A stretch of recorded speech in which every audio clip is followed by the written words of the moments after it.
আসসালামু আলাইকুম। Chair of presents chair প্লেতে সকলকে আমন্ত্রণ। ভিডিওটা একটু বড় হবে, এখানে ব্রাজিলের ফুটবলের ইতিহাস এবং বর্তমানে ছন্দ পতনের কারণটা বিশদভাবে তুলে ধরার চেষ্টা করব।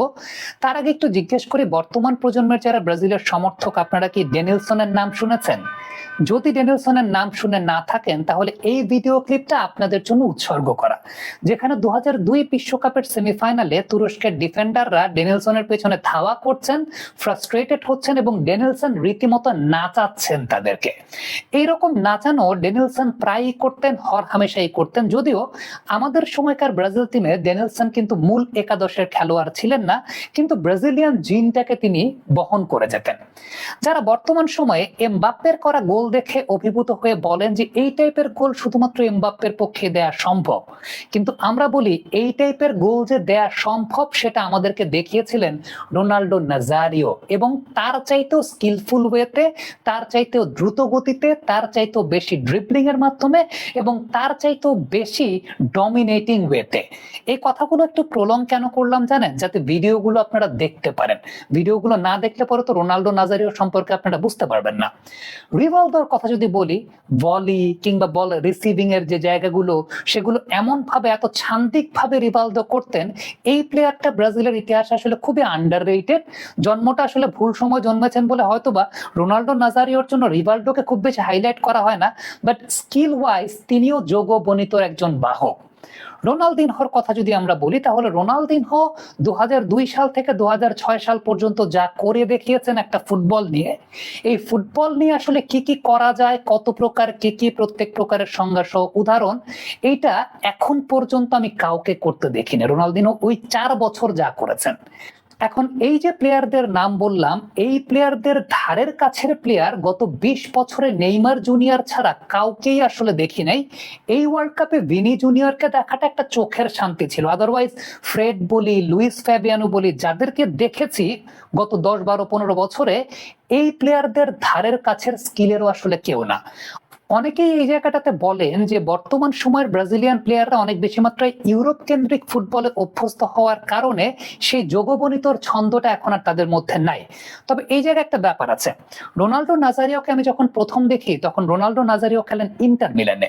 রিভালদোকে আমি যখন প্রথম দেখি তখন রিভালদো খেলেন বার্সেলোনায়। এখন এই প্লেয়ারদের খেলার ধরন কিন্তু ইউরোপে খেলার সঙ্গে সঙ্গে পরিবর্তিত হয় নাই, উল্টো তাদের ইন্ডিভিজুয়াল স্কিলটা তারা বজায় রেখেছিলেন।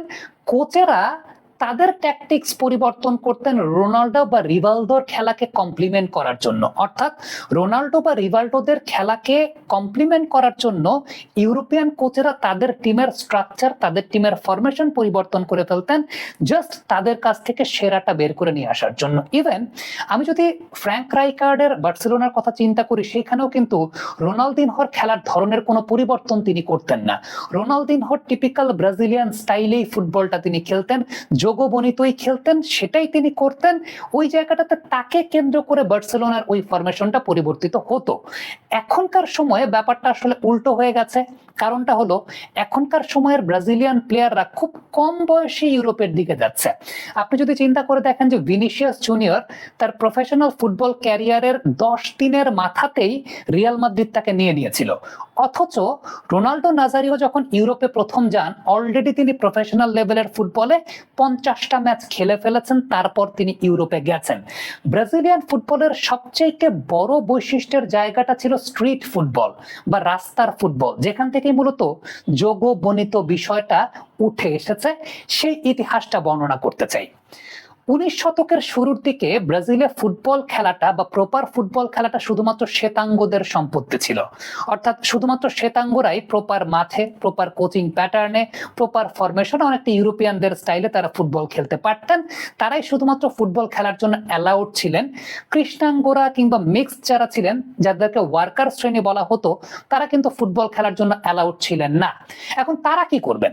তারা যে কাজটা করার চেষ্টা করলেন, তখন ব্রাজিলের রাস্তায় রাস্তায় তারা ফুটবল খেলা শুরু করলেন। এখন রাস্তার ব্যাপারটা আমরা জানি যে রাস্তা হচ্ছে পিচ ঢালা রাস্তা, সেই জায়গায় পড়ে গেলে ব্যথা পাওয়ার সুযোগ থাকে, ঘাস নাই, অমসৃণ, এরকম একটা জায়গাতে ওই কৃষ্ণাঙ্গ বা ওয়ার্কার শ্রেণী যারা ছিলেন, যারা ফুটবল খেলতেন, তারা একটা ভিন্ন প্যাটার্নের ফুটবল খেলা আবিষ্কার করলেন, যেটাকে আসলে সাম্বা কাইন্ড অফ ফুটবল বলা হতো। তারা তাদের মতো করে বল হোল্ড করে, তারা ডামি দিয়ে, ড্রিবলিং করে, যেটাকে পরবর্তী সময়ে যোগবনিত বা ছান্দিক ফুটবলের কথা আমরা যেটা বলছি, সেরকম একটা ছান্দিক ফুটবলের প্রতিচ্ছবি তারা আবিষ্কার করলেন, যদিও তারা তখনও মেইন স্ট্রিম ফুটবলের মধ্যে অ্যালাউড ছিলেন না। 1930 বিশ্বকাপে যে ব্রাজিল টিমটা ছিল, আপনারা ছবিটা দেখতে পাচ্ছেন, একজনও কৃষ্ণাঙ্গ বা একজনও মিক্সড ফুটবলার নাই। সব শ্বেতাঙ্গ বা এলিট শ্রেণীর ব্রাজিলিয়ান ফুটবলাররা সেই বিশ্বকাপে পার্টিসিপেট করেছিলেন। 2 ম্যাচের পরেই সেই দলটা কিন্তু বিশ্বকাপ থেকে বাদ হয়ে যায়। তখনই তারা অনুধাবন করা শুরু করে যে এই যে রাস্তায় যে ছেলেরা খেলে কৃষ্ণাঙ্গ, যারা যে স্টাইলের ফুটবলটা খেলে, এই স্টাইলের ফুটবলটা তো আমাদের ফুটবলের চাইতেও সুপিরিয়র, বা এই স্টাইলের ফুটবলটা তো আন্তর্জাতিক লেভেল বা ওই পর্যায়টাতে ডমিনেট করতে পারে। ঠিক এই সময়টাতে একটা ঘটনা ঘটলো।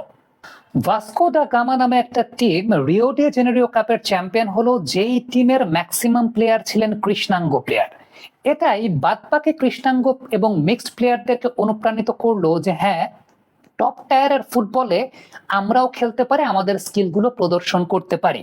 একটা বিষয় মাথায় গেঁথে নেন, শ্বেতাঙ্গ যারা ফুটবল খেলতেন, যারা ব্রাজিলের প্রফেশনাল ফুটবল শুরু করেছিলেন, তারা কিন্তু ইউরোপিয়ান ধাঁচের ফুটবলই খেলতেন ফরমেশন ওয়াইজ, কোচিং প্যাটার্ন অনুযায়ী। কিন্তু ওই যে রাস্তায় যে সমস্ত ফুটবলাররা স্ট্রিট ফুটবল খেলতেন, তারা কোনো কোচিং বেসিক মানতেন না, একেবারে কোচিং প্যাটার্নের বাইরে গিয়ে যোগবনিত কাইন্ড অফ ফুটবল, যেটার নাম পরবর্তী সময় যোগবনিত হয়েছে, individual skill kind of football তারা খেলতেন, যেটাই পরবর্তী সময় আসলে ব্রাজিল বানিয়েছে। এবং এক্ষেত্রে প্রথম কৃষ্ণাঙ্গ প্লেয়ার যাকে বলা হয়, তার নাম ছিল লিওনার্দো দা সিলভা, যাকে রাবার ব্যান্ড নামে ডাকা হতো বিকজ অফ হিজ ইলাস্টিসিটি। তিনি বাইসাইকেল কিকের জনক। 1938 সালের বিশ্বকাপে লিওনার্দো দা সিলভাকে নেওয়া হয় ব্রাজিল টিমে, এবং তিনি সেই ব্রাজিল টিমের সর্বোচ্চ সংখ্যক গোল করেন এবং ব্রাজিল সেমিফাইনাল পর্যন্ত যায়।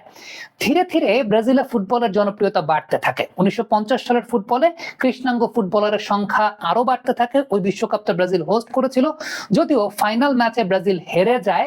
হারার পরে আবার দোষ হয়েছিল ওই ব্রাজিল টিমের যে গোলকিপার ছিলেন, তিনি ছিলেন কৃষ্ণাঙ্গ, বলা হচ্ছিল তার কারণেই ব্রাজিল হেরেছে। তবে 1958 সালের বিশ্বকাপের আগে ব্রাজিল 17 বছর বয়সী এক ছেলের সন্ধান পায়, যার নাম ছিল পেলে, যিনি ঠিক এই প্যাটার্নের ফুটবলটা খেলে তখন কাঁপিয়ে দিয়েছিলেন। সেই সময়টাতে তাকে ব্রাজিলিয়ান দলটাতে নেওয়া হয়, এবং তখন থেকেই ব্রাজিল ফুটবলটা যোগবনিতর খেলাটাকে ফর্মালি ধারণ করা শুরু করে। আপনি যদি 1958 বিশ্বকাপের ফাইনাল ম্যাচটা চিন্তা করেন, আমরা ভিডিও ফুটেজ আপনাদেরকে দেখাচ্ছি, সুইডেন ভার্সেস ব্রাজিল, সেই ম্যাচটাতে সুইডেন কিন্তু অনেক বেশি মাত্রায় ফরমেটিভ ইউরোপিয়ান স্টাইলে, রিজিড স্ট্রাকচার্ড স্টাইলে খেলছিল। অন্যদিকে পেলের ব্রাজিল কাঁপিয়ে দিয়েছিল, নাড়িয়ে দিয়েছিল, এবং সেই সঙ্গে যোগবনিত বা ইন্ডিভিজুয়াল স্কিলের ফরমেশন ভেঙে চুরে খেলা ফুটবল, যেইটা আসলে মূলত ব্রাজিলের জিনের ফুটবল, ওইটাই দেখাচ্ছিলেন, এবং সুইডেন পুরোপুরি পাগল হয়ে গিয়েছিল। তখন থেকে কথা হচ্ছিল দিস ইজ সামথিং এলস, এটাই ব্রাজিলিয়ান ফুটবল, এটাই ব্রাজিলিয়ান ফুটবলের আইডেন্টিটির জায়গা। এই আইডেন্টিটিটাকেই ব্রাজিলিয়ান ফুটবলাররা ক্যারি করে নিয়েছেন, এবং ক্যারি করে নিয়েছিলেন দেখে তারা ব্যাক টু ব্যাক অনেকগুলো বিশ্বকাপও জিতেছিলেন। তবে ধীরে ধীরে একটা সময়ে ব্রাজিলিয়ান ফুটবলারদের ডিমান্ড ইউরোপ অঞ্চলে বাড়তে থাকে, এবং যেহেতু ব্রাজিলের একটা অর্থনৈতিক ক্রাইসিসের ব্যাপার আছে, ইউরোপিয়ান ফুটবলের টাকা বেশি, ব্রাজিলিয়ান ফুটবলাররা ইউরোপমুখী হতে থাকেন। রোমারিও 1988 সালের অলিম্পিকে সর্বোচ্চ গোল করার পরে তাকে ডাচ একটা ফুটবল টিম নেয়। তার পরবর্তী সময় তিনি বার্সেলোনার হয়ে জয়েন করেন। ধীরে ধীরে ব্রাজিলিয়ান ফুটবলারদের কদরটা ইউরোপের ফুটবলে বাড়তে থাকে। রোনাল্ডো নাজারিওকে 1994 সালে একটা ডাচ ফুটবল ক্লাব তারা তাদের দলে নেয়। পরবর্তী সময় রোনাল্ডো নাজারিওকে বার্সেলোনাও নেয়। বার্সেলোনার পর্ব শেষে তিনি খেলেন ইন্টার মিলানে, যখন থেকে আমি রোনাল্ডো নাজারিওকে প্রথমবারের মতো দেখেছি। সত্যি কথা বলতে, রোনাল্ডো নাজারিও, রিভালডো কিংবা রোনালদিনহোদের কথা যদি বলি, তাদের খেলার প্যাটার্নকে কখনোই মনে হয় নাই যে তারা ব্রাজিলিয়ান ফুটবলের বাইরে কোনো কিছু খেলছেন। ওই যে স্ট্রিট ফুটবল, রাস্তার ফুটবল বা ফুটসাল টাইপের প্লে, ওই প্লেটাই তারা ইউরোপিয়ান ক্লাবগুলোতেও খেলতেন। এবং এই যে ইউরোপিয়ান কোচ যারা ছিলেন আসলে সেই সময় ক্লাবগুলোতে, ওই কোচেরা কিন্তু তাদের ইউরোপিয়ান ফুটবল প্যাটার্ন রোনাল্ডো, রিভালডো, রোনালদিনহোদের উপর চাপিয়ে দিতে পারতেন না, কারণ তাদের স্কিলটা ডমিনেট করতো ওই সমস্ত কোচিং প্যাটার্নের কাছে। নিউ রিফ্রেশিং টেস্টের চিয়ার আপের নিউ রিফ্রেশিং টেস্ট এতটাই বেটার যে মন বলে চিয়ার আপ। অর্থাৎ তারা অনেক বেশি মাত্রায় ডমিনেট করতো। আপনি চিন্তা করে দেখেন 2002 বিশ্বকাপ যেটা ব্রাজিল সর্বশেষ চ্যাম্পিয়ন হয়, সেই টিমে 23 জন প্লেয়ারের মধ্যে 11 জন প্লেয়ারই ছিলেন যারা ইউরোপিয়ান লিগে খেলতেন, but they were not rigid. তারা ইউরোপিয়ান প্যাটার্নের ফুটবল খেলতেন না, তারা যোগ্য বনিতই খেলতেন, তারা ওই প্যাটার্নের ফুটবলটাই খেলতেন। কিন্তু ধীরে ধীরে যখন তারা তাদের ক্যারিয়ারের সায়ান্নে চলে আসেন, 2006 বিশ্বকাপের প্রসঙ্গ যদি আসে, যে 2006 বিশ্বকাপটা কেন ব্রাজিলের ভরাডুবি হয়েছিল, ওই বিশ্বকাপটাতে রোনাল্ডোর কথা যদি বলি, কিংবা কার্লোস, কাফু, এই প্লেয়াররা তাদের ক্যারিয়ারের সায়ান্নে চলে এসেছিলেন। ইভেন রোনালদিনহো তখন বার্সেলোনাতে ডমিনেট করছিলেন। এটা আজও রহস্য, রোনালদিনহো কেন তার স্বাভাবিক প্যাটার্নের খেলাটা খেলতে পারেন নাই। সেই সঙ্গে আরেকটা বিষয় লক্ষণীয় ছিল ওই বিশ্বকাপটাতে, সেটা হচ্ছে ব্রাজিল অনেকাংশেই ইউরোপিয়ান প্যাটার্নের ধাঁচটার উপর খেলা শুরু করেছে। অর্থাৎ সেই জায়গাটায় অনেক বেশি মাত্রা রিজিড হয়ে যাচ্ছে। ড্রিবলিং, 1 ভার্সেস 1 খেলাটা, সেই জায়গাটা ব্রাজিলের ফুটবলের মধ্যে তখন ওই বিশ্বকাপ থেকেই মূলত দেখা যাচ্ছিল যে ওই রকম ভাবে দেখা যাচ্ছে না। সো ব্রাজিল ওই বিশ্বকাপে ফ্রান্সের সঙ্গে বাতিল হয়ে যায়, তখনই কথা হচ্ছিল যে সেলেসাওরা তাদের স্টাইলটাকে আস্তে আস্তে হারিয়ে ফেলা শুরু করেছে, এবং পরবর্তী প্রজন্মের যে ফুটবলাররা আসছে তারা তো ব্রাজিলিয়ান জিনটাই বহন করছে না, তারা তো ব্রাজিলিয়ান স্টাইলটাই ক্যারি করছে না। আমি একটা পরিসংখ্যান আপনাদেরকে দিচ্ছিলাম যে রোনাল্ডো, রিভালডোরা ইউরোপে যখন গেছেন, তারা অলরেডি পরিণত বয়সে ইউরোপে গেছেন, বা ফুটবল খেলার দিক থেকে পরিণত হয়ে ইউরোপে গেছেন। রোনাল্ডো নাজারিও যতদিনে ইউরোপে গেছেন তার আগে 50টা প্রফেশনাল লেভেলের ম্যাচ তিনি সিনিয়র লেভেলে কমপ্লিট করে গেছেন। অথচ ভিনি জুনিয়র যে সময়টাতে ইউরোপে গেছেন, তখন ভিনি জুনিয়র মাত্র 10 দিন প্রফেশনাল লেভেলে, হাইয়েস্ট লেভেলে ফুটবল খেলেছেন। সো আলটিমেটলি ওই ব্রাজিলিয়ান জিনটাই তো ঠিকঠাক মতো তৈরি হওয়ার আগেই এখন প্লেয়াররা ইউরোপের দিকে চলে যাচ্ছে।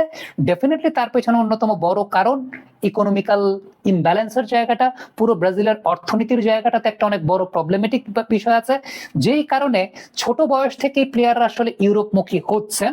যেটা আগের সময়টাতে যে বিষয়টা আমরা দেখতে পেয়েছিলাম যে পরিণত হওয়ার পর অনেকগুলো ম্যাচ তারা খেলার পর, সিজন পার করার পর তারপর ইউরোপে যাচ্ছেন।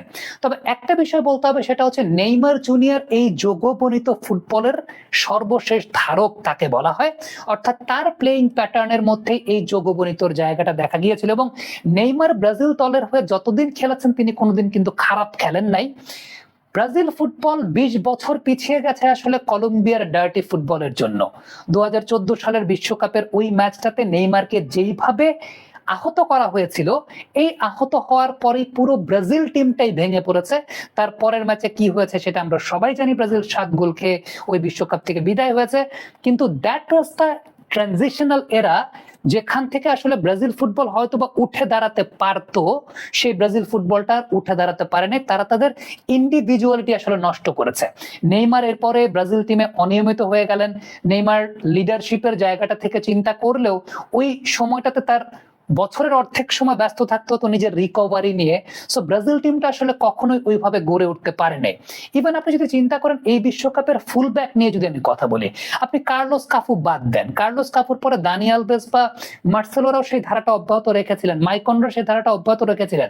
ইভেন এই বিশ্বকাপে যারা ফুল ব্যাক খেলেছেন, আমাদের সময় যিনি আসলে সাবে নামতেন সিজিনহো, তার লেভেলের ফুটবলারও আসলে, তার লেভেলের ফুল ব্যাকও আসলে এই বিশ্বকাপে দেখা যায়নি। সো ব্রাজিলের football, it's all about they have lost the charismatic thing, যেটা তারা বহন করতেন, যেটাকে আসলে ব্রাজিলিয়ান ফুটবলের জিন আমরা বলি, সেই বিষয়টা পুরোপুরি একেবারেই তাদের মধ্যে এই মুহূর্তে নাই। তারা ইউরোপিয়ান প্যাটার্নের সঙ্গে, ইউরোপিয়ান কোচিং প্যাটার্নের সঙ্গে নিজেরাই হ্যাবিচুয়েটেড হয়ে গেছেন। এটার পেছনে সবচেয়ে বড় কারণটা হচ্ছে রোনাল্ডো বা রিভালডোরা, তাদেরকে কোচেরা কনভিন্স করতে পারতেন না ওইভাবে যে ইউরোপিয়ান প্যাটার্নের সঙ্গে তোমরাও হ্যাবিচুয়েটেড হও। হ্যাঁ, ক্যারিয়ারের সায়ান্নে এসে তাদেরকে আসলে বাধ্য হতে হয়েছে, বা ওই সময়টা ইন্ডিভিজুয়াল স্কিলের জায়গাটা অনেকাংশে কমে যায়। কিন্তু এখনকার ব্রাজিলিয়ান ফুটবলাররা এত অল্প বয়সে চলে যায়, তারা তো ওই ফুটসাল কেন্দ্রিক ফুটবলের জিনটাই বহন করতে আসলে পারেন না। যেই কারণে যেই ব্রাজিল একসময় এক চমৎকার লেভেলে ডমিনেট করতো, out of the world football তারা খেলতো, তাদের এই মুহূর্তে ছন্দপতন কিংবা ভরাডুবির জায়গাটা আমাদের দেখতে হয়। আরেকটা খুব গুরুত্বপূর্ণ ব্যাপার সেটা হচ্ছে যে ব্রাজিলের কালেকটিভ ইকোনমিক্যাল যে একটা প্রবলেম, সেই ইকোনমিক্যাল প্রবলেমের কথাটা তো আমি বলেছি। আরেকটা খুব গুরুত্বপূর্ণ বিষয় ছিল সেটা হচ্ছে ডানপন্থী ব্রাজিলিয়ান কিছু মুভমেন্টের সময়টাতে ব্রাজিলের হলুদ জার্সিটাকে ব্যবহার করা হতো। সো এই জায়গাটায় অনেকে বলেন যে ব্রাজিলের হলুদ জার্সিটা আসলে দুই ভাগে বিভক্ত হয়ে গেছে। ইভেন নেইমারের মতো ফুটবলার কিংবা অন্যান্য অনেক ফুটবলারও যখন এই আন্দোলনগুলোর সঙ্গে একাত্মতা পোষণ করতেন, তখনই কিন্তু ব্রাজিলে এক ধরনের ডিভাইডেন্স ক্রিয়েট হয়ে গিয়েছিল গত 10 বছরের মধ্যে, যেটা ব্রাজিলের ফুটবলকে অনেক বেশি মাত্রায় ক্ষতিগ্রস্ত করেছে, যেটা এখন পর্যন্ত ব্রাজিলের ফুটবলকে অনেক বেশি মাত্রায় ক্ষতিগ্রস্ত করছে বলে অনেকে মনে করেন। সেই সঙ্গে ব্রাজিলের অনেক গণমাধ্যম দেখলে আপনি একটা বিষয় লক্ষ্য করবেন, তারা একটা ব্যাপারে কথা বলেন, সেটা হচ্ছে ব্রাজিলের স্থানীয় ফুটবলের মানটাও কিন্তু কমে গেছে এবং ব্রাজিলের যারা আসলে মূলত একটু উঠতি ফুটবলার, বেটার ফুটবলার, ইউরোপিয়ান স্কাউটরা এসে তাদেরকে ইউরোপে নিয়ে যাচ্ছে। ডেফিনেটলি এখানে আর্থিক বন্দোবস্ত একটা অনেক বড় ব্যাপার, যে তারা ম্যাচিউরড হওয়ার আগে যখন ইউরোপে চলে যাচ্ছেন, তাদের প্লেইং নেচারটা ইউরোপিয়ানদের মতোই হয়ে যাচ্ছে। অনেকে এক্ষেত্রে একটা কনস্পিরেসির জন্য দায়ী করান যে ইউরোপিয়ানরা ইচ্ছা করে ব্রাজিলের ফুটবলটাকে নষ্ট করার জন্যই কি এই কাজটা করেছে কিনা।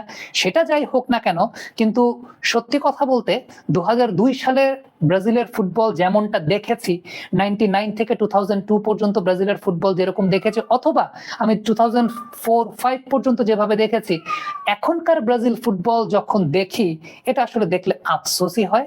এটা দেখলে ওই যোগবনিতর ছন্দটা আসলে খুঁজে পাওয়া যায় না।